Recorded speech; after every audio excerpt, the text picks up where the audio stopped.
I pledge allegiance to the flag of the United States of America and to the republic for which it stands, one nation, under God, indivisible, with liberty and justice for all. And now we have a public input statement by the Vice Chair. The first public input session is a 15-minute session with each person having no longer than 3 minutes in which to make a statement. A second public input session may be held at the end of the meeting if allowed by the board chair. The speaker will give his or her name, address, and reason for speaking. The public input is designed for Noble residents. The board chair may grant non-residents the opportunity to address the board. Statements concerning subject matter that falls under the law regarding executive sessions cannot be made during public input. For example, matters involving personnel. Thank you. Do we have any public input tonight? Anybody who would like to take the mic? Seeing some public. Good evening. My name is Kelly Smith. I'm a resident of Berwick. I'm here tonight because I just wanted to address the board after my position was no longer continued into the next year as a football coach. I was not able to be here for the last one to talk about it because my wife was having surgery, but she is doing well, and I know a couple people have reached out, so thank you. I just wanted to reach out and a couple things. Thank the board a couple years ago for considering my position when I came off the board and coaching football. I have thoroughly enjoyed it over the last couple years. These kids mean the world to me, and I really enjoyed being a part of their life and being able to speak into it and being able to watch them grow and watch the football program grow as well. While I was disappointed that my position was no longer carried forward, I am a huge Noble supporter, and I want to continue to see the school and the community go forward and move forward. And so I know there was a lot of questions that were put out of why my position was terminated, and it was, the board said, a personnel decision, so it couldn't be talked about openly and discussed. But I did want to let the public know, as I know it's filmed and everything, there were no ethical violations, there were no issues. It was just a decision made to go a different direction in coaching style and a couple of different things. And while I'm sad that I couldn't be a part of that moving forward, I greatly appreciated the time I did have with these kids. And I wanted to say thank you to the board for a couple years ago supporting that decision as it was made. And I want to thank the community for being a part of Noble football, watching it grow over the last 2 years, watching the stands fill up, watching the kids win games, but watching them also, the program grow, the kids grow, and the entire culture change around Noble. It was pretty exciting to watch this, a new feel where people walking through the halls, pride, more Letterman jackets, more kids just excited to be a part of the Noble community. So thank you very much, and I want to thank the public as well, and thank you guys for your time. Thank you. Thank you. I do have to go pick up my daughter now from band because she's in Pepe. So Bye. thank you guys very much. Bye. Thank you, Kelly. Do we have any other public input tonight? Anybody want to speak? Seeing two more public. Passing once, twice. I see a Dunder Mifflin sweatshirt. Okay, going to the minutes of November 15th. Jen and I threw those with a fine-tooth comb, and there's still gonna And be I missed something in it. I missed it. I worked really hard on those. Make sure And we doubled and tripled, yeah. Hold on, let me get there.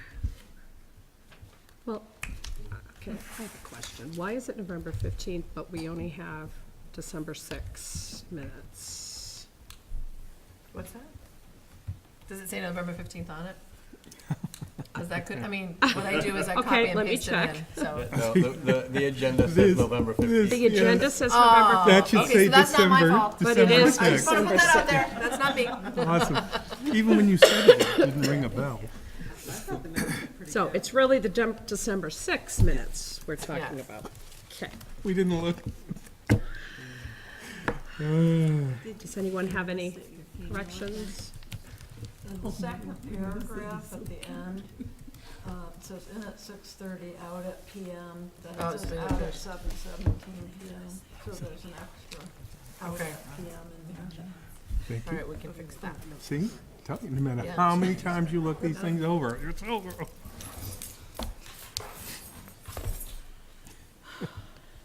Anything else? Look great to me. What? They look great to me. All right, everybody want to make a motion? Mrs. Price would like to move that we accept the minutes as written. Are you Mrs. Mr. again? What's that? Yes. Yeah, but this time it just felt right, so I'm not It's gonna because he complain. doesn't have a beard anymore. He's now Mrs. Price. Okay, unless you want it changed. Did you just second? So you, Yes. and who's second? We have a second? Isn't it? Joanne. As amended with the change? Okay, all in favor? Approving the minutes as amended? 1, 2, 3, 4, 5, 6, Opposed? Anybody abstaining? 7, and 8. No, I'm saying No, for. I'm voting for it. They're Oh. all for. We They had were some they were all confusion here. with the warrant. We don't have any I abstentions then. hate coming in late. It takes a minute to catch up. Sure. Okay, Uh, back. William is still at his driver ed course. He I is just in saw him next down the week, hall. Next time also, I think it conflicts the next. All right. I'll- I think what I'm we'll gonna do is bug him reach on the out next to him one and to say, get hey, the- give us, just send us something and we'll share it. Share it out. I, would love to pretend I'm not a parent in that. Okay, I'll just. Well, give I you- wasn't even looking at you. I was actually Okay. looking at your hand. There might be a lot. I'll email. Okay, let me get back to where we are.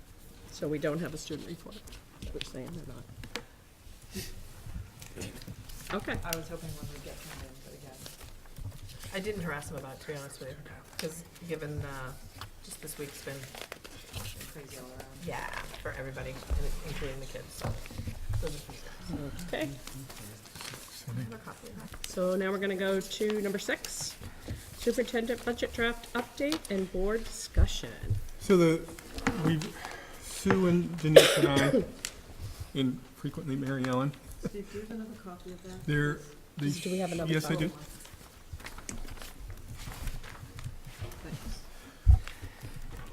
We've met with all the cost centers, which would be building principals, directors in positions, so, and we try to take all of that information and synthesize it. We've been meeting since the last week in November, as soon as we came back from Thanksgiving. And we're generally 2.5 hours with each person, and we have a whole series of questions we work through with them, and we look at their budget projections, enrollments, and so forth. Class sizes, lots of different factors. We have a needs and a wants category, and those are spread out. If you ever stop down in Denise's office, you'll see those on the posters.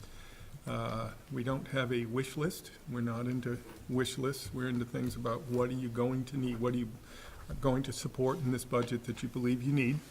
We've done quite a bit of work around zero-based budgeting, which I believe I shared with at least the Facilities and Finance Subcommittee, zero-based budget work. Did I share that? Well, I can share that out. So, so that everybody understands exactly what that work is and how we actually do start from scratch. It's not what would you like to add or what would you like to take away this year. There are, after you go through that work, Denise works to, and Mary Ellen work to get clarifications. They'll bring me questions. Sue and I will chat over some of the questions that they have. We'll come to decisions about things. And so then they have some workability with numbers, and they start to do the crunching. Denise will be working on the number crunching from now through January 7th, I think it is, something like that, to get to what's considered a first-round superintendent budget. It's not a superintendent budget that I bring forward. It just says, what does this list look like right now? Because then, depending on what the result of that is, what kind of an impact it might have to the communities, we have to make some considerations about what we're actually going to promote to bring forward. You may have recalled in years past, some people have said, well, which budget draft are you talking about? Well, right now, we're still in that draft 1 superintendent phase. So there's there's a lot of things on the list that I want you to be aware of that we're hearing and looking at from the cost center managers, and that we think have got to come into play in one form or another. And it's not, and there's never a good year. Like sometimes people say, well, let's only do this many buses, and because this isn't a good year, let's wait for, when's the last time, Joanne, you've been here the longest, when's the last time you had a good year? Been a long time. It's been a while, right? Before, yeah. I don't remember being at a school board meeting when I was a principal in other districts hearing about, this is a good year to do this. I think the good year to do things is when you're trying to do them incrementally and to continue to maintain. So here's some topics that I'm looking at and working with over the next week or so. Noble High School. So Noble High School, some people may recall that Noble High School 6 years ago went from 3 houses in the 8th and 9th grade to 2 because of the enrollment at the time. As a matter of fact, the enrollment dropped down to about just maybe right at 850 because we actually qualified to go to a B-size school. We're moving back toward 1,000 in the grades 9 through 12. So we've seen that increase, and we know that we have a class size coming in that I think is 260-ish, and the class behind it will be a 260, based on what we currently have. So moving from 2 houses back to 3 houses means a few things. One is it would require hiring 5 classroom positions to build a 3rd house. And that would take the classrooms that right now are at 25, 26, and we have 1 or 2 27s in the core subject areas, the core 4. It would take those classrooms to sizes of 22 and 23. Those current classes of 25, 26, and the couple of 27 sections, if we don't go to a 3-house system again, then those will be 28s and 29s. And I've been in school systems in other states that have up to like 36 kids in a classroom in a high school setting. The difference is their classroom size is about the area that we're sitting in. Our classroom sizes are not built for those bodies in that square footage. And if at some point, if anybody's interested in getting a look at some of the spaces that I'm referring to, I'd love to take you through the 8th grade, for instance. So it would require those 5 positions, plus in the budget for this year, you recall that we had the $750,000 grant that we're in year 1 of for the Multiple Pathways Program, the Barr Family Grant. And that, one of the agreements in that is they upfronted the money for 2 positions in there, and those become part of the local budget in the 2nd year. So that means that next year, I know that I have those 2 positions, that's 7 classroom positions at the high school. Secondly, we've already had conversations about this. What about portables at NBES, Huzzy, and Hanson? And if you look at the next page, the back page that's stapled to this, what you'll see is everything on here from James Bellissimo, Jen Griffin, and Roger Frechette from the 3 towns provide us information to this Google Doc. And the most recent addition from Jen is about the Hayes Farm subdivision. Everything else on here I've talked about before, but you can see that there's substantial building going across the 3 communities, which in a rising economy is not an unusual thing for a land-rich community. So we have to talk about portables for each of the 3 facilities. 3rd bullet down, 3rd arrow is there are 2 contracts that will start right after we come back that I'll be scheduling time to meet with board member representatives. And that is, and there's a reminder here that the minimum wage in January of 19 goes to $11 an hour, and the minimum wage for 20 goes to $12 an hour.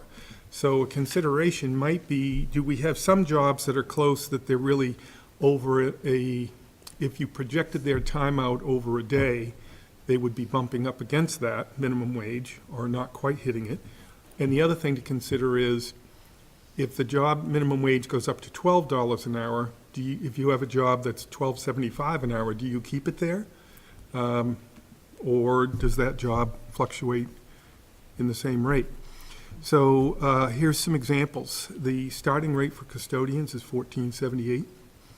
The starting rate for monitors on buses is $13. For drivers, these are all under the same AFL-CIO contract. We don't have 8-hour shifts. We don't have people doing roles such as driving in the morning, moving into a cafeteria to help do some work there, or to do some projects in a school, and then driving in the afternoon. So that makes it a little bit hard to make sure that you can maintain your number of fleet drivers. Right now, we are fully staffed. We do, and I think we have one spare driver. So we're not, we're on the bubble. We're on the bubble. We get one medical situation or anything else, and we're okay. We get anything other than that, and we're not okay. But that beats some districts that I know that have been without. I believe it's Scarborough that might be 4 drivers short every day, and they pay $500 a day for the rentals, the rental drivers. That's something that's hard to plan into a budget. If I'm saying the wrong community, I apologize, but I think that's what it was. Support staff. So Ed Tech 1s, and Ed Tech 1 beginning pay is $13 an hour. Is there any question why we're having a tough time finding people to do that job? Plus, the contract says it takes 16 steps to get to, 16 years to get to the top of the scale, which is at about $17.53 or something like that, $18. Ed Tech 2s start at 28 cents more per hour, which means that they have 2 years of college. Ed Tech 3s typically have bachelor's degrees or 4 years of college. That pays out at one rate that you don't see that represented in here. We're having, Susan Macri cannot fill her position. We're having difficulty with that. Food service right now starts at $10.88 an hour. And it's a 16-step to get to, there's 2 categories, $10.88 for assistants, and then $11.79 beginning pay for bakers and cooks. And again, that's a 16 step. So we've got to really do some. That's going to have to go up anyway. So we're it's gonna- got to be yes. 11. Right? Yes. So in transportation, we really need to get onto a 5 large and 2 small cycle for this year, this coming school year. Now that might drive some people to say, hey, look at the number of surrounding districts that are using First Student, Ledgmere, some other private company. Typically, those districts, if you looked at all the districts that are doing that, they're usually the minimum receiver districts. There are some districts near us, any that you know, Yep. that are using services that are not minimum receivers, the highest SES districts. I've had conversations with those superintendents about the programs. The lock you in, get you involved, and you sell your fleet off is a good starting rate, but then you really lose where that goes after that, and you don't have control over situations that people wish they had control over. And in order to buy back a fleet would cost you $4 million. When are you going to do that? And even if someone else is providing the service, they don't always have enough buses for you either. No. Because that's, I Well, they mean, don't have enough drivers, they don't have Well, enough buses, right. they don't, buses are out of circulation.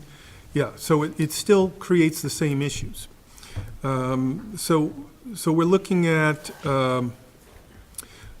I got to talk with the board about the mechanics, where the mechanics are paid at one rate, the shop foreman, and, pardon the typo, and the transportation director, literally, I think the shop foreman might be a few cents more per hour than the mechanics that the person oversees. But that was, you might recall, we had a part-time position prior to this, and so to move to a full-time, to be able to get somebody into that role was step one. Step two is we got to think about, is that difference in pay a reasonable place to be moving forward? Also, it's, Mary Herd is at its average daily enrollment is at 31, but it has 35 students on the roll, 4 of whom are out of district that are paying tuition, and 2 of whom are out of district, but it's in a agreement. So there's no money that comes from us to their district for a service or from them to us. So there's a change, there's a swap that happens. We need to be looking at the potential to continue to increase that program, but it has to be slowly and it has to be controlled. We do think that a full-time MHA driver would be in everyone's best interest. Not any driver can come off the line to be designated as an MHA driver, and we need people to be able to use the vans as well to help students, or the minibus, to help students come and go as flexible. They have a much more flexible schedule there, and they have much more need of flexible situations. So that's one of the things that was put forward through special education. The middle school, they're looking at 1 7th grade teacher because they'll have the other half of the bubble this next year. And also phase 3, I believe, I don't know if you were able to open it or not, but I sent out the plans that showed Neil Rapose's drafts on, this is the demolition mapping, and here is the construction mapping. Did you You sent that just to facilities. Oh, excuse me, just to facilities? Did anybody get a chance to look at it yet today? Because I don't know if those maps are able to be opened. Yeah. But I'll resend them out and I'll send them to everyone. For the middle school, right? Yes. There, I was able to open them. Oh, okay, you were. Would you mind, while you're on that right now, Travis, just doing a share to other folks right here? I can do that if you want me to, Travis. Sue's gonna do that. I can do that. Perfect. So that's that's a pretty good sized ticket, and that's hopefully going to be on some of our changeover at the end of the year and on surplus paid for in local dollars. We don't really want to tie that into any future prospective bonds. We need to complete that in a sooner rather than later phase, and the others are 2 to 3 years or 4 to 5 years. Next comes required trainings. We're in a situation, you've all seen the Jamie Vollmer list on the board down in the conference room. It talks about how many things are now mandated. We have 2 more mandates that have recently come out that are unfunded. And so what we're up against is you cannot complete all of our required trainings in our video suite and our PowerPoint suites. I didn't even include the 2 PowerPoints in here, bloodborne pathogens, and I forget the other one, that we're required to do annually, plus in a cycle, a 4-year cycle for one, a 5-year cycle for another. For instance, suicide prevention training, you have to pick those up as well. All great things to do. The question is, how do you do this with hourly employees? When do we do this? The timing of the work that you see there, down to the Freedom of Access Act, that, if you collected all those minutes, I did forget the PowerPoints, that's the video suite that you see there. We can't get it in 1 day of professional development, so we have to either extend the day and pay people longer, which is what I'd rather do than saying to people, we'll use part of a second day and have them come back. The safety care training for special education, we have 70 people that need annual training in safety care. That's true for any district that you're in. It's just the number of people varies. We have 45 people who need 1-day training because they've already had the first round training. And then we have 25 people who need 2-day trainings. So that's a total of 95 days that people are out of circulation if we do it during the school year, in a situation when we can't find substitute teachers, let alone substitute ed techs. Can you explain what safety care training is?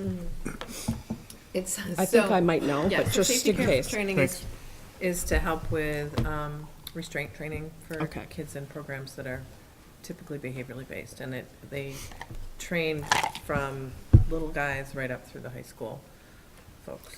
Yeah, and it's all about, the first thing is all about de-escalation, the minimal amount of physical involvement as possible. Good question, thank you. Mary Hurd Academy, because of the growth of that program, and, you know, I've talked about that our special education identification it's on target with the regulations called MUSER. And it's not like we're misidentifying students, but we have 600 students in our district. That's about 19.5%, who qualify for IEPs. And so we've had to add an IEP halftime coordinator. We've had to try to free up Susan Macri and Laura Lenahan from some of the lower level IEPs, the speech and language, for instance, or the first step IEPs, and allow them to be dealing with some of our neediest, highest level programming. Sue has been this is yet another one, Sue has been the MHA provider for the vast majority of the IEPs that happen at that school. Susan Macri also plays a role in that, but we're getting to the point where it's kind of a good problem to have, that the program is so successful that we need to take the next step and think about a slashed position, kind of like Fern Brown's position here at the high school with grade 8 Excel and the Excel directorship program.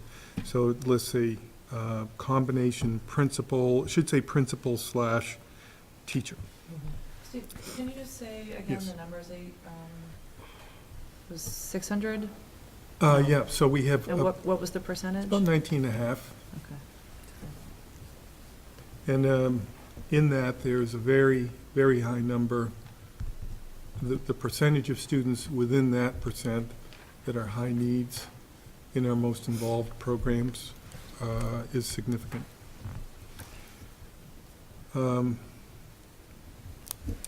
Guidance and social work. So we're continuing to see the volatility of students who are having demonstrating emotional symptoms of other things going on in their lives. I have a daughter who teaches in a different district, and she was telling me about 3 6th grade girls that she interacted with that actually interacted with her when she was on lunch duty one day, and I was stunned. And then I thought, well, okay. We've seen some of these situations too. It's not something that's particular to Noble, that we are seeing kids. Sue talks about the word broken, that there are some broken situations. And I think there's a lot of merit to that term. And the schools are the receivers. That's another thing about Jamie Vollmer. He's the guy about the blueberries. His company made the best ice cream in the country, and he was on People Magazine and all these other, Time Magazine. He was on David Letterman and so forth. And Ronald Reagan sold his, used his product, the blueberry ice cream, at a White House event. He was disparaging heavily on education, and one day speaking to teachers, a teacher asked him, what about the products that you use? And he talked about the quality of the products that they start with. And she said, so what do you do if the blueberries aren't up to standard? We don't use those. She said, we take all the blueberries. We don't have something that filters them out. We take each student that comes to us, and we don't have a system that we're ever going to operate like yours. And he kind of got it at that. Well, he definitely got it at that point. So, the Second Step program is a social emotional skills-based program in the trauma-informed schools that Lebanon's been working with this year. Really deals with the heavy things that are behind what's going on with students. So those two pieces together are really beneficial. At North Berwick, we have a full-time principal and a half-time assistant principal. There's I think there's maybe 278 students in the school right now. There are less than 10 students that take up most of Mike and Tracy's week, each week. And they need a break. They need an opportunity to get in to do some of the other jobs that they have on their docket. And they're great troopers about things, and they're getting to the other pieces, but it's not easy. Permanent substitutes.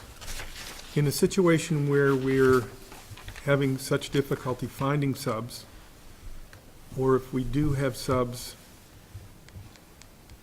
some of those situations aren't working out well for us, just like in anything else. You can have people who come in and do a good job and people who it's just not a good match for. And we're seeing that we're coming into more situations from time to time where things aren't a good match, and somebody will ask me to make sure we take somebody off a sub list at a school or not recommend a person to be subbing in the district and so forth. Those things are gonna happen, but when your pool's already down, what we're ending up doing is we're saying to ed techs who are regular education ed techs who are supposed to be doing response to intervention and other certain services, we're saying we have to pull you for the day because we don't have anybody else. And we're also saying to teachers two things. One, you don't have that support person that you're supposed to have during this, like the literacy block or something like that. Or secondly, we're saying to teachers, we need to find out in the morning who can cover this period for us and who can cover this period after that and this period. And so they're rotating and they're losing their planning time. They're losing occasionally their common planning time. It's hampering along the way, every step along the way. If you look at the rates right now, it's $80 for a regular sub for the day. That's $10.67 an hour. The minimum wage, where I didn't list it, is going up to the $11, as I said, so we're gonna have to make that a minimum of $88 for the day. Permanent subs are $110 a day of $14.67. I'll give a really, just a quick example. We have over in Lebanon, for instance, we have Jen Greenlaw, who's been a permanent sub there since I've been in the district. She is crazy good. Yeah.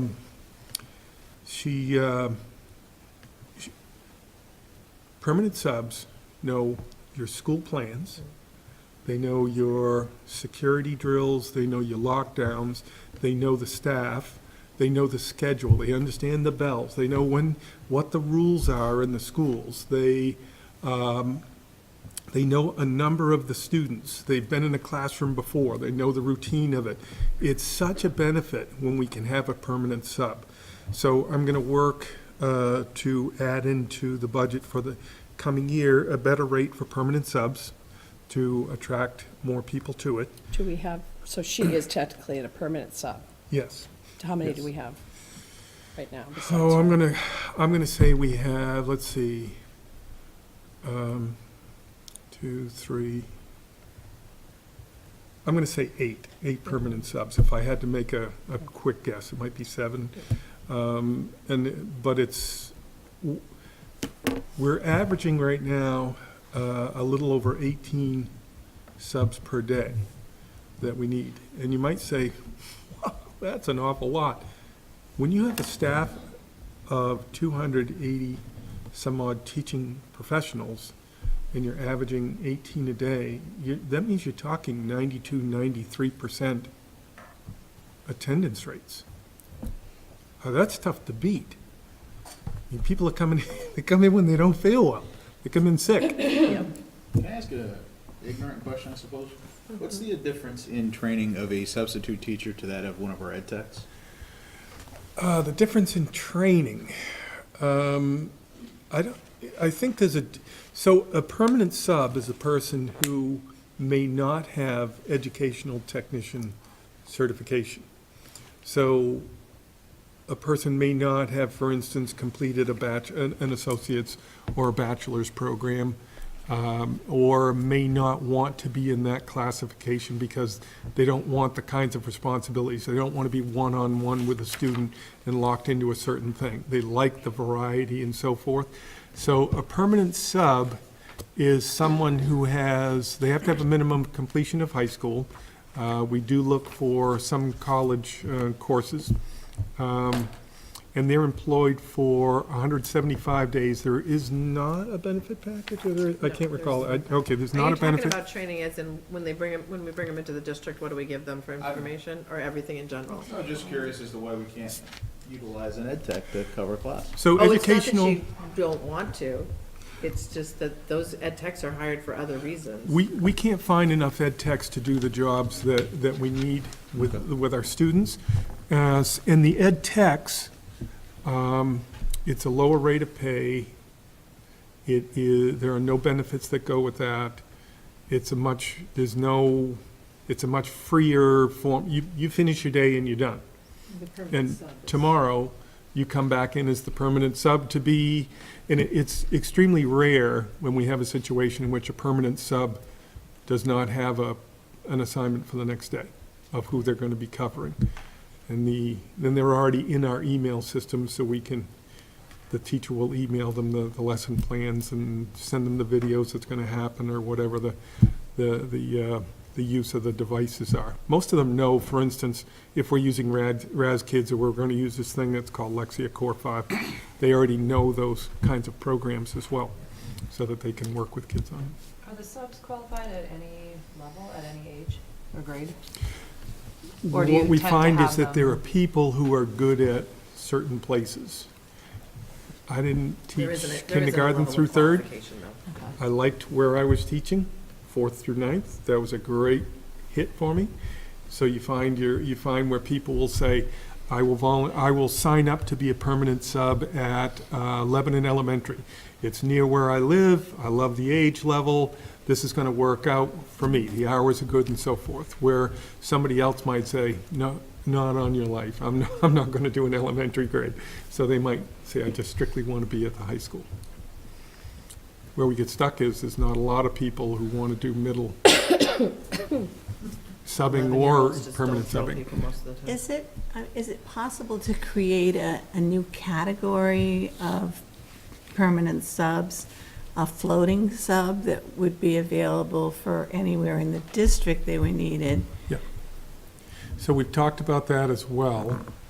But what we're finding right now is that we can't get enough regular subs, and our permanent subs are, let's say somebody is on a leave of absence for medical need, and we've plugged that person in, or we have a student who comes in that we did not anticipate having into a program, and the student isn't identified in any fashion, but we believe there's something going on that we need to look at, and we've started an IEP process, and that person is working as a one-on-one. So we try to figure out what's the most important thing right now that we need this person to be doing in order for school to move forward for students. So we could have floaters, and we actually mentioned that topic, but in order to do that, I'd need to have 3 or 4 people here every day, just at the high school, for Joe to be able to say, once in a while, I actually have a person who you can use today. Typically, there's enough going on that if they're hired in a particular school, that there's something that's opened up for them to do. You know? So The it's hard. problem is you cannibalize the sub list and you hire them and Yeah. put them someplace else, and then we don't have any subs. And we're not the only district dealing with this. I mean, No. the And I sub mean- issue is huge everywhere. And I don't know what the going rate now is like in the Portland area, but it has been considerably higher, $100 or more a day. Yeah, yeah. And I think that's Yep. part of the problem We're too. trying to keep up Yeah, with there's it, a but- certain driving radius that people are gonna look at, to say, if I'm gonna do this job at Right. this rate, Yep. then I'm gonna be here or there. But I really like the idea of tying people to a certain school and trying to build that capacity so that they know everything we do. They're trained just like everybody else, and they can work our programs. And so another person coming in off the street that says, sure, I'll help you out, I'll make a few dollars and I'll cover a class for today. The person may, what's the total value of that educational day for the students versus a permanent sub? I guess is where I come from. It might be an unfeasible idea, but if you're consistently hiring 18 subs a day, if you had a stable of 18 ed techs that have a college education, that can be a floating pool of subs that are getting, So and if there there's a couple don't of things. happen to be a class that's needing, then they can ed tech and assist for a Their teacher. schedules are really packed. So there's a couple of things about ed techs. First, our total pool of ed techs is currently down. Again, we're in really good company. An ed tech qualification, if you're you have to be under the direct supervision of person X. So a substitute can operate in a classroom by him or herself for the day and doesn't need to check in. With But an education. with no college education. Yes, they can come in and they can fill in the classroom. They have the documents that they're going to use for the day. They have the lesson plans. They may not, it may be in a world language and they don't speak the language, but what, What are you gonna do? yeah, teachers are saying, I'll plan for a day in which I know I'm going to have someone come in to fill my class that may not be a specialist in what I'm doing, particularly at the higher secondary levels. So, ed techs also, they belong to an association, so there's a benefit package and so forth that goes with that. So it's a much higher cost versus Okay. a I permanent didn't sub think of that that. does not. Yeah, it's just all stuff for us to consider. And I mean, the other thing about using ed techs, like this happened to me last week, I didn't have a sub for me one day. So I had one ed tech that did the first two classes, and then another one that did the third one, another one did the fourth one. And all of those ed techs, whatever program they were supposed to be in, probably technically, their enrollment numbers per teacher, you know how some Yep. special ed classes have that, I'm sure they were not meeting those enrollment. Well, so And that's what are you gonna touchy, you know, so what we have to do is, we still have to meet the IEP, which Right. means that we're typically looking at the people, which is a much smaller pool, who are under the category of regular Regular ed. education ed tech. And if we're doing that, we know that they're the people who are typically ed tech twos, that are trained in our intensive reading therapies and so forth. So we know that those kids who need that service aren't getting that service Right. certain days. Yeah, so, Um, so special ed law plays into this when you're taking some of those ed techs away from the class, so. Well, I was thinking just about adding them, but I didn't know about the benefit package, I suppose. I just saw that they came in at a less expensive hourly rate with more qualification.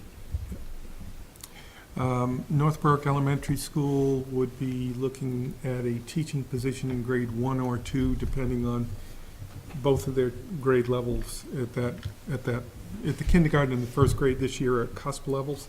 So we would anticipate that one of those would be over that next year. Community building permits developments, I've already mentioned that. Literacy, Knowlton would be looking for a literacy interventionist role, some portion of a role. And Huzzy Elementary would be looking to increase a lit coach position for a number of days. I think it was 2 to 3 days, from 2 days to 3 days, or it was 2 to 4 days. I think it was the first one, though. Can I ask a question about the literacy coaches? Yes. We've had those for I don't know, what's the number of years we've had? Our 2, district, yeah. 3? Maybe 4. So do Fine. we have any evidence or testing or anything to show that all of the, you know, the literacy coaches we've hired are actually making a difference in Yep, test so scores? it's tough to nail a specific thing to say that this particular thing is what has made the difference. For instance, the work we've been doing with Carrie Thurston, Carrie comes in and she works directly with the lit coaches and works with teachers. And so she's modeling exactly what we want with the lit coaches. Plus, these people typically have master's degrees in literacy, and they're some of our best literacy educators. In Lebanon, for instance, Sue Huff, what she has done is put together a literacy boot camp, a literacy training program, and not this year, last year I think it was, she offered the course to 3rd, 4th, and 5th grade teachers, and every one of the teachers in the 3rd, 4th, and 5th grade said, I'm taking that class. And it was after school, and it wasn't, it wasn't for pay or anything like that. They could receive credits for it. But they all said, we want to see more about this guided reading piece and how we should be conducting that, how to use whether it's a running record or the STAR assessments that we use. So it's hard to say, can I tie in a number and say that that's the cause of that?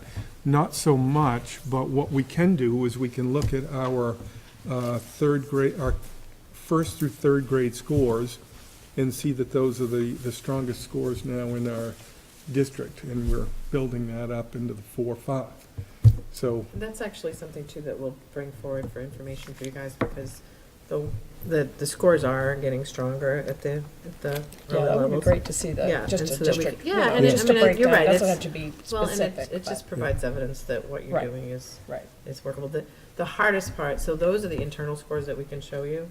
The external pieces that are in regards to the state testing is harder to nail down because it's changed like Every year. frequently, right? So we can, Every so year. it's not like it's hard to do the baseline versus kind of thing. So Heidi's been working on those most recent scores that are coming out, and is frustrated with it. So we're kind of Well, it we'll also bring that takes so information long to forward. get them back. It too. does, we're, 6 but the months. internal stuff we can Yeah. share. 6 months later, and Yeah. it's got to be part of teacher evaluations, even though you get it I know. the next year. Yeah. So again, an example of what's been frustrating for us with the MEA, the Empower Me test, is the order in which it's a secret as to what's going to be in it. And then, for instance, we did a pilot last year of the Eureka Math, which out of Engage, New York, at North Berwick, and we really liked the materials. We really liked the structure of it, the hierarchy of it, scope and sequence. But one of the things that we noted last year was the fractional unit came in April, May, and June, the real heavy parts of that. So the North Berwick MEA scores are down because of when the test was taken. And so we're looking at that saying, if they'd taken that later on in the year, those scores would have been the same or better than our other scores. I think they should put that testing in June, when we have to go till the end of June because of snow anyway. I think they should stop. It's a good time to put it. Yeah. I've got a question. I was wondering why we don't, and maybe we do this, but if Ms. Huff has a program at Lebanon, why can't that be shared with the other schools and just have a couple people go around and doing this and use some of this money that we're putting into these additional positions of literacy coordinators or whatever into the classroom, or having more intervention for the kids at earlier ages? And I'd rather see the money go for intervention at earlier ages than paying more For literacy. interventions later on. Yeah, especially if it's a program that they have that's working well, share it with the other schools and have Yep. one person do it and not have 4 people do it. All right, so we didn't talk about this in advance. You're not a plant in the audience, right? Okay. Steve, I would never be in a plan in the audience for you. So that's exactly what's going on. Yeah, Sue's been Then why do we working, have one in the, Sue's been working with the LIT coaches in the Yeah, other the building. towns. They've been looking at the course that she's offered. They're designing their own coursework. And you're talking about why we're looking for interventionist service, because Huzzy and Knowlton have always shared their intervention position. And Huzzy's enrollment okay. is increasing. And so when we look at that, we say, well, we know that we can't do more than 1 day a week at Knowlton in this schedule and still hit these targets at the younger grade levels. So really, if we're going to continue to make that push into the 4th and 5th grade, we need to give her the same intervention opportunity. Okay. When in this process do you feel we're gonna get expected price tags for all these items on this list? End of January. You must have some sort of ballpark on your head. Any idea about what we're looking at? I do not, because that is after a certain holiday coming up, that is the lion's share of the work that Denise, Sue, and I will be haggling over, is the price tags on these pieces. Kevin Moore went, for instance, just the other day, he went over to look at the portables that are at a particular company, and he's bringing back specs and estimates on those for us, the actual buildings that we might use. So that's information for us. He just did that, I think, yesterday. The pricing for what's a position, I could ballpark a position at about 65,000, Yeah. because that's maybe master's level, step 4, which is 5 years in, and say that that's about what we average. So I could take that and multiply it out by the number of positions in here. That's an easy thing to do. But there are other pieces in here that I won't have the answers to until probably just either during the vacation or when we come back. Thank you. Certainly. Community building, literacy, did I cover everything on there? Yeah. Yeah. Okay, so these are just some of the things that, as I look at this, I want to make sure that people understand that there are a lot of things on the list. This is not this is substantial. This is substantial, and there's some other nitty-gritty things and so forth that all have some associated costs. Here's a simple example. The DEP, in order to get the DEP permitting for one of our, for the middle school, in order to be putting phase 3 into possible land, that was $10,000 just the other day. Just the permitting for the DEP, $10,000. I think that just killed a tree in paper. Money. So, so there are a lot of other smaller dollar items in there that also collectively have an impact, but these are the big things that, out of this, I'm gonna bet that the majority of the decision sheet that the Facilities and Finance Committee will pull together, I wanna bet you're looking at some of it right here. This is just our first step. It is, and I'm just giving people because there were questions previously about, so how many phases do you have and what's this work? So I said, you know what? I'm just gonna explain this whole thing when we get to it. I'm gonna explain exactly where we are. Okay. Any other questions anybody has? No, but I do want to just say that I'm glad we had the tour of the transportation department so we could see the condition of some of the buses. Yeah. Because that, I think, was very beneficial for me, even though I had an idea of what I was gonna be looking at, but it's amazing the number of miles our buses go every day, and the condition, and it's not for fault of our mechanics, it's the stuff they put on the roads that yeah. just eat our buses right up. Well, Thank and the goodness. condition of the roads. Yeah. Say that again? And the condition of the roads. Ah. So thank goodness for the skills of our two mechanics. They're Two very mechanics. good mechanics. And thank goodness Yeah. that when something is beyond them, we have a guy named Mick right next door to us who is Mick's Garage and Body. Hi, Mick.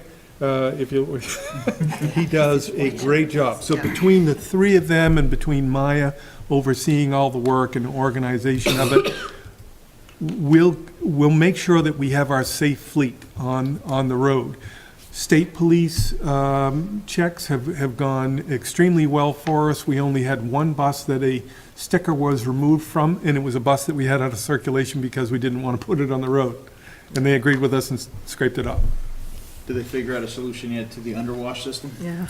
Working on it. So, there is a possibility that the filtration system in that does filter that out. So that's kind of a standstill. You can't find this system anymore. That particular system is no longer in production.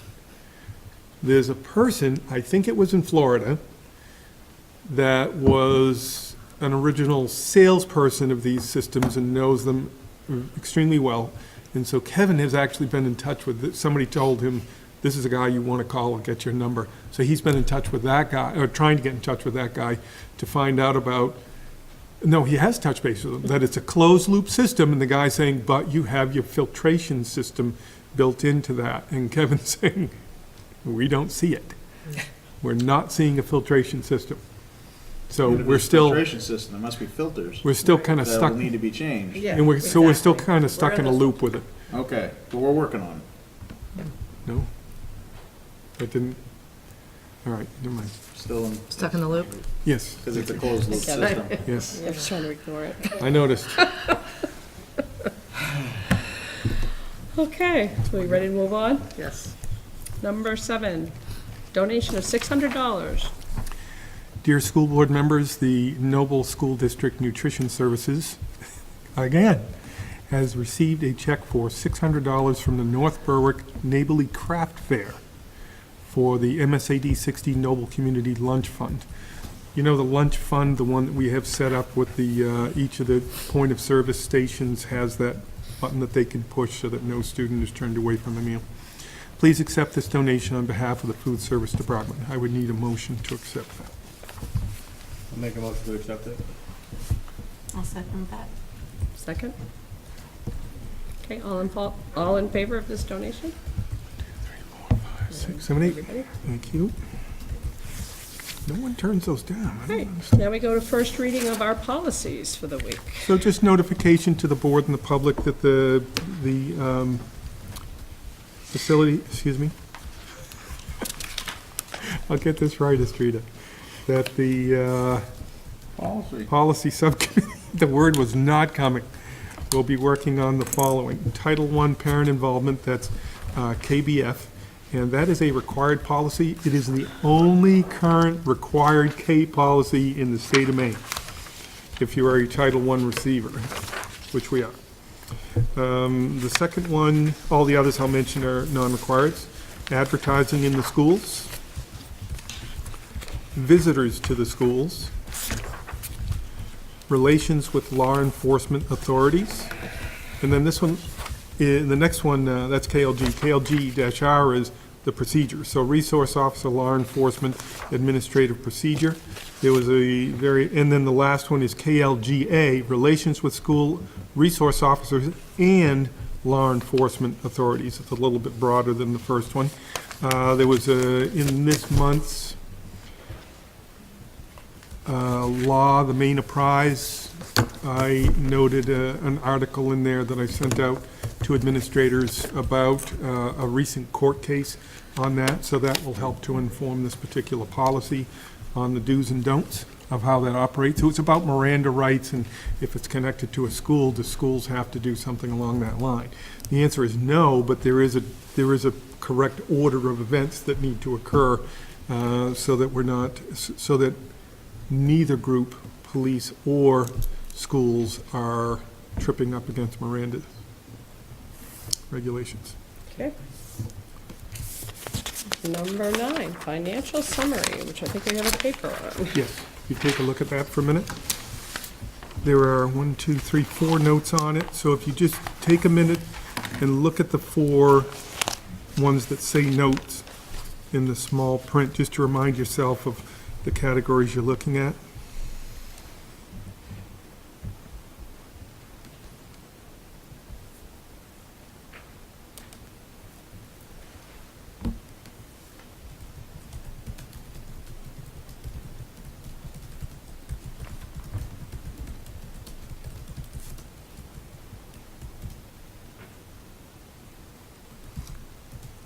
Just a reminder, the debt service has 1 more year. You might wonder why the fiscal year and the school year are always presented, because there are people in contract groups that are paid the entire year round. Administrative group would be a good example. And there are people who are paid during a school year. It could be a school year clerk, for instance. So both of those weigh in on what percentages are currently encumbered, and these numbers are extremely typical for us. There's nothing atypical in this report.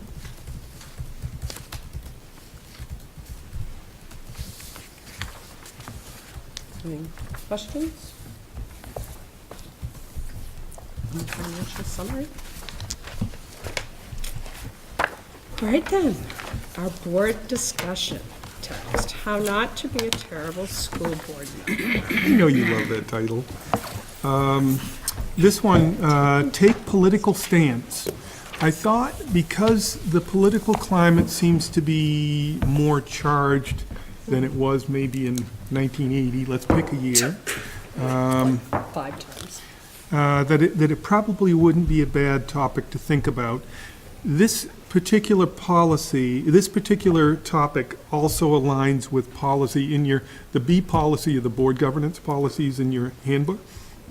Pardon me, and policy BBA is about school board powers and responsibilities.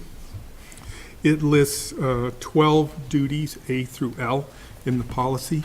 Those are the ones that this chapter really says, if those are the things that you're supposed to be doing, this is the job of school board, this is what you want to try to stay away from.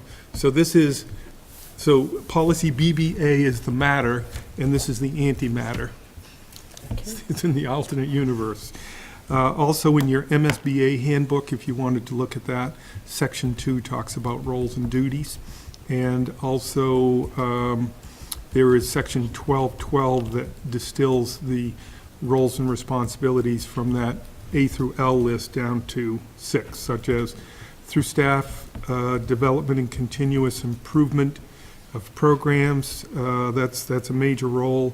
Provide adequate and effective personnel for school programs.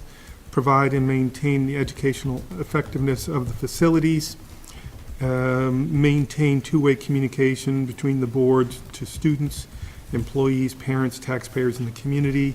Provide adequate financial resources and select what's termed as a CEO, but superintendent. Work harmoniously and honestly with that person and tell him his time is up. But I meant how much I'm going on. So in this particular piece, it says that there's a politician from a neighboring state that was caught on tape making a disgusting racist comment. So the board member gets into a board meeting and says, obviously, no matter what political stance anybody on our board has, no one would condone that. So the person says, during the open opportunity in the meeting, says, we should take a stand against that. We have it in our policy that we don't tolerate bullying and racism and so forth, and yet this person made that statement. We should take an issue with that. And this section cautions people about that the real job is, when an issue is not related to your school district, you really should not ask the board to take a stand on it, no matter how correct that stand might be.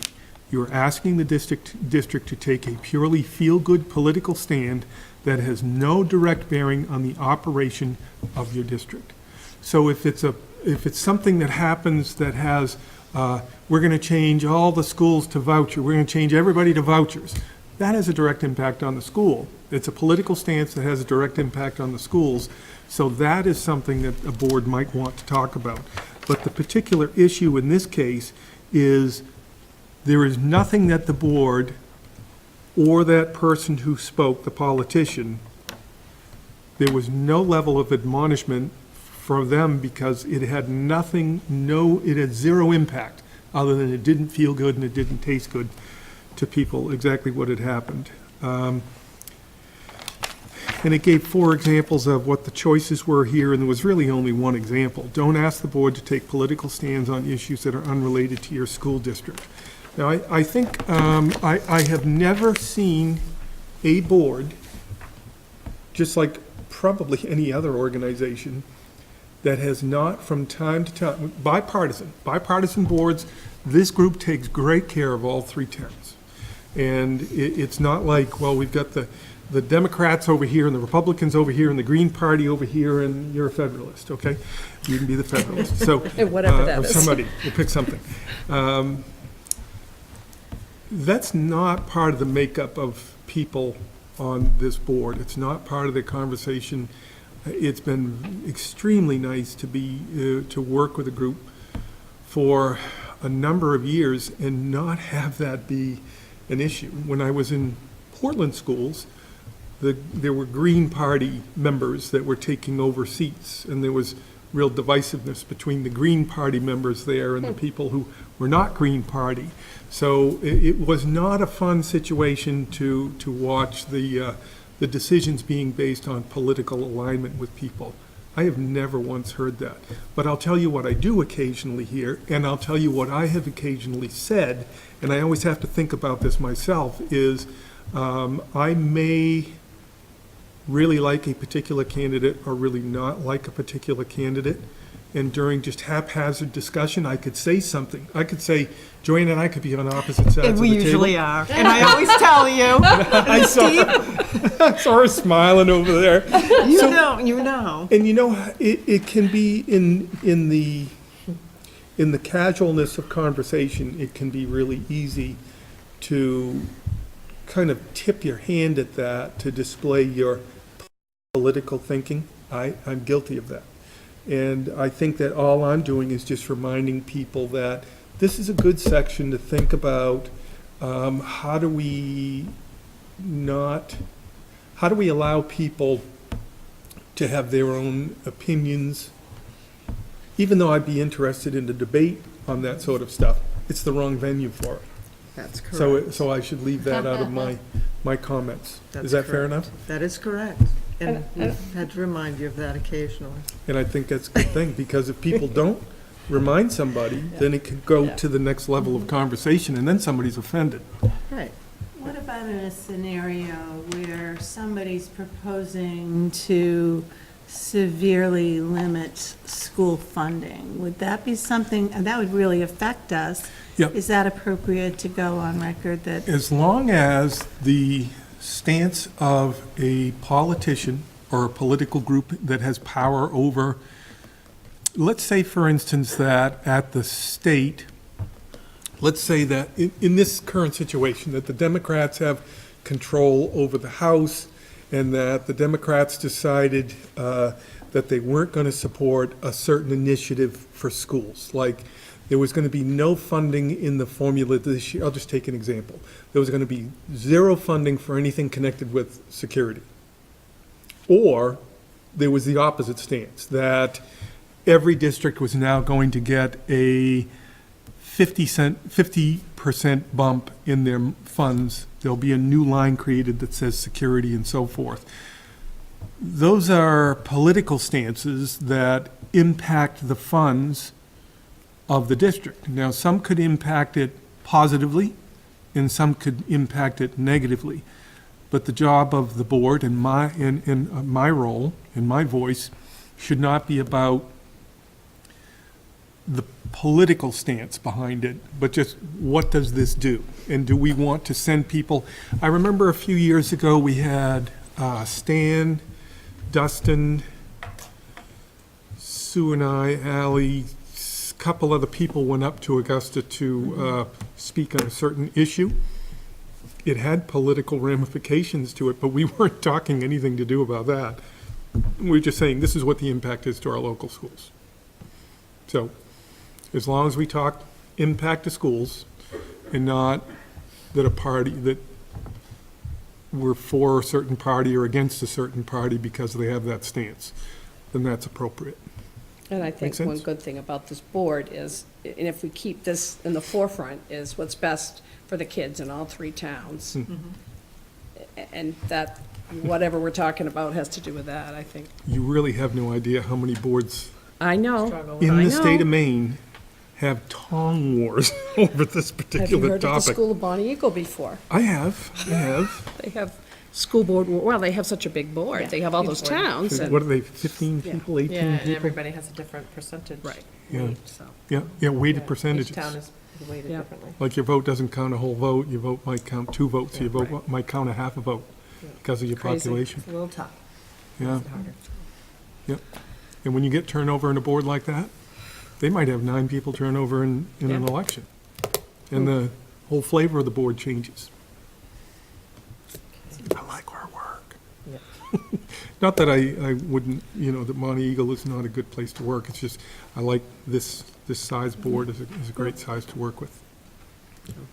Okay, Anything else on good for the that, good on topic? that topic?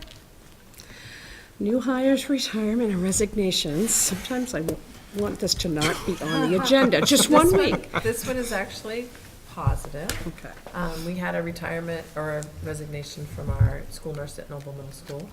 And, How long ago was that? Couple of weeks, 3 weeks?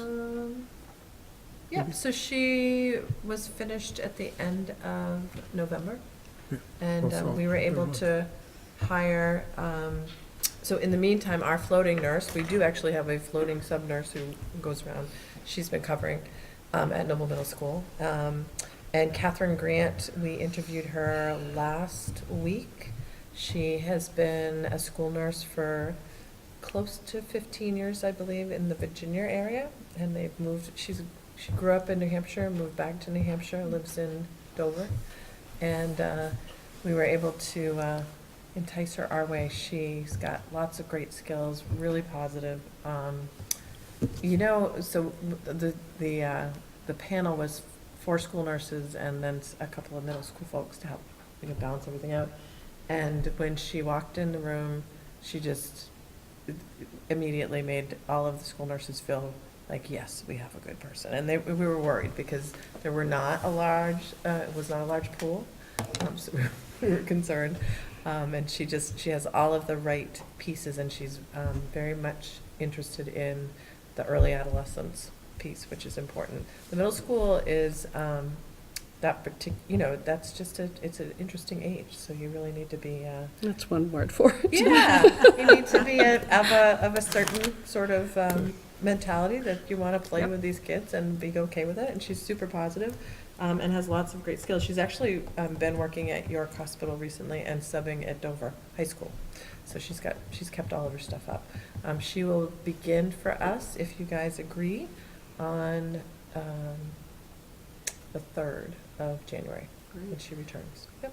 What are the odds being able to find I don't somebody know, I'll at tell this ya, point there of was- the year, too? We had let's just say I was a little nervous, and then when she came in, I was like, oh goodness, there is a God, thank you so much. I was worried. Good. So So we need to we need vote to approve her, right? Mhm. Someone like to make a Make a motion? motion to approve that hire. Thank you. Second. Catherine Grant. I'll second it. Okay, all in favor? Denise, you said the second, right? Thank you. So we have no more resignations, just a Nothing. name. That's it. That we know of right now. Good. Other, I have 2 very short others.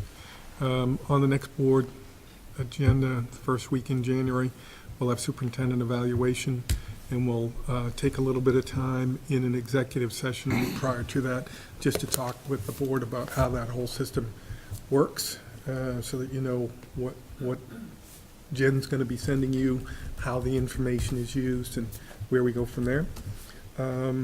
Secondly, for negotiations, I have asked this before, and I'm going to say I'm sorry I couldn't find it in my notes. Who had agreed to work on the AFL-CIO with bus drivers? And, well, there's 2. There's one support staff, I think I did, and there was another one that was AFL-CIO. because when does the bus driver one happens during the regular day usually? It happens when a schedule works. Both of these happen when people are available. I definitely volunteered, but I didn't remember that there were 2 different ones, so I'm not sure. It doesn't matter. think would I volunteered probably for agree that support schedule staff. would be the only. So- Yeah, there were 2 different schedules. There were 2 different- Definitely 2 Yes. different Right. slots that were Yep. gonna work. Oops, I can look back too, because I thought I put it in that's the okay. minutes at We're some right point. here right now, so I can just take care of it. And I did look back through that, and I couldn't find it, because I thought I had it on my, I know I had it in my paperwork, I just couldn't find it. So Denise, you're doing I don't know. AFL-CIO? That's what I sort of recall, but. Yeah, that because would that was, be- I think we talked about it, it was generally in the middle of the day type meetings when they weren't driving or whatever. Right, and I can Oh, do middle of the good day if point. they're not like 5 hours long. Okay, and Nancy, you were doing support staff? Which is ed techs, et cetera. AFL, that's ed techs, it's food service, and secretary's clerical. Okay. Was there anyone else who was interested in joining either one of those? Certainly open. There's primary direction that happens through the lead negotiator for the board or lead negotiators. And then there is executive sessions. We bring the information back so you know what the update is and continually return that back and forth until the process is completed. And this starts New Year, Yes, and how many meetings are we looking at? tough to say. If, I'll give you an example. When I started here, one of the two negotiating groups were into their second year, and it was at fact-finding and things. But then last time around, when we did the AFL-CIO, it was 7 meetings altogether, and they were about 35, 40-minute meetings. Okay, over a couple of months? Yep. I can help out with that one, Which one? during the day one. I think you did actually volunteer. I think you had said you, I might yeah, I have. think you were at the time interested in some of the Super. transportation I just issues. remember I did. I don't Okay. know what Anybody the else did. interested? Anybody else for I support remember staff? I can't because it's conflict of interest, so. Right. True. for I didn't think of that, That one is. being a, because you're a member. Oh. I'm a member Yeah, of that I'm a is member of that interesting. union, Oh. so But that's- you're Okay. not a member of the support If anybody else is interested, you can let me know, and we'll bring that forward. So I'll have Jen get in touch with you, Nancy, to figure out a time for us to sit down and look over some things. And Denise and Becky, same thing. Jen will be getting in touch with you so that you can take, I've got some preliminary thoughts on this, and I've collected contracts from Greater York County, maybe all of York I County. would say if there's any like pre-homework that would be helpful, maybe send it along. That's what I'm gonna give you. When we Okay. meet, I'm gonna talk about that.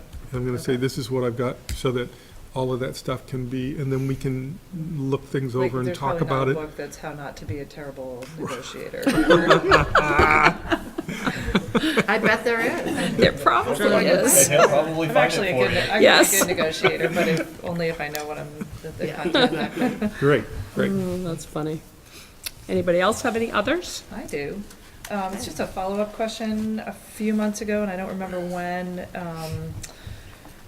I just asked about getting some, I think we're in the 5th year now of the new, standards-based actual report card, or is this 5th year? In proficiency, as far as the state is concerned, we're in the 3rd year, because they didn't, we've been working with stuff for about Longer 5 than that. years, Okay. but as So- far as state's concerned. Well, yeah, I meant more on our side, and I had just asked to see how the SAT scores had correlated over that period of time, and I think someone was gonna look into that. Okay, and I did not look into that, so I thank you for bringing that up.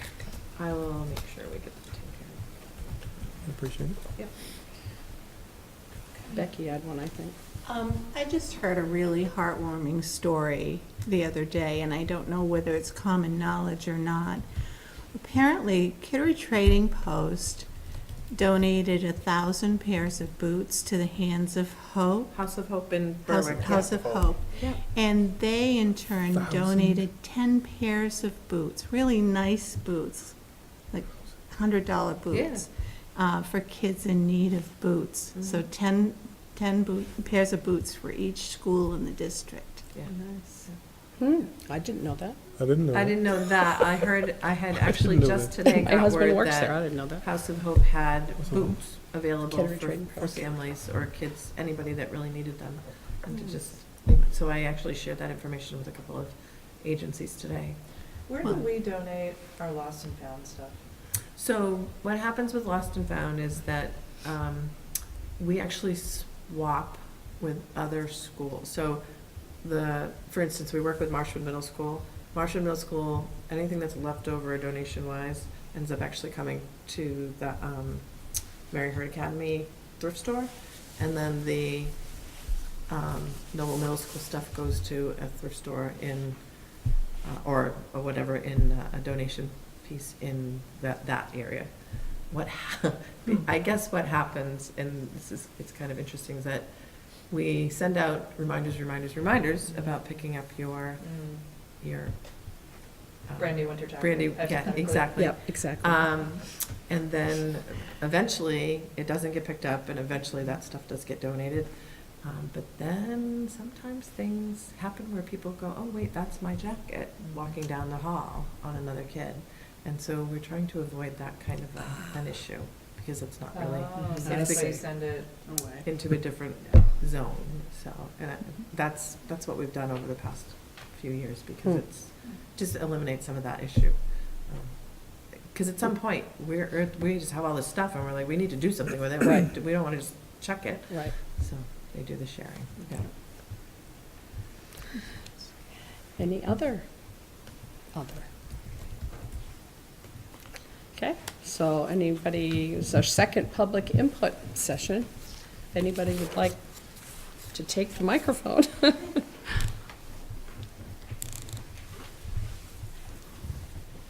So I wanted to bring to attention a slight security issue, I think, and I'm not sure. Can, your name? Oh, sorry, Krista Farrell. I'm a senior at the high school. I wanted to bring to attention something that happened with the lockdown, I think, over 2 weeks ago. I'm not sure if our chorus teacher, Ms. Dewan, expressed her concern at all, but the choruses were in the auditorium, and we were practicing before the concert, and apparently there was a lockdown, and when we had stopped practicing for like a minute, we heard the announcement that it was over, and no one had checked the doors to the auditorium, which concerned her, and a few of us were a little bit concerned, because the doors were unlocked. So yeah, I just wanted to put that out there. So did you know that it was a lockdown? Did you hear the announcement? Or No, you didn't even know no it was one heard locked? it. So that was why we were like, yeah, no one checked either. Huh. Yeah. So that's Mr. all. Finley may know about it. We'll check on that. Okay, thank you. What was her name?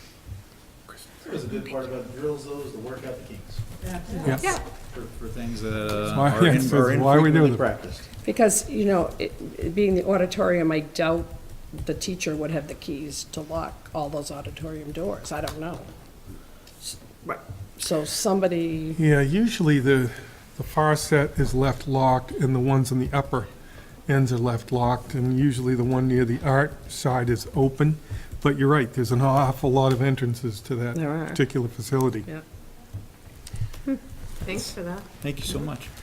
There's a couple of really good places to be not in sight, too. Yeah, If they know really, there's a drill. a lot of places.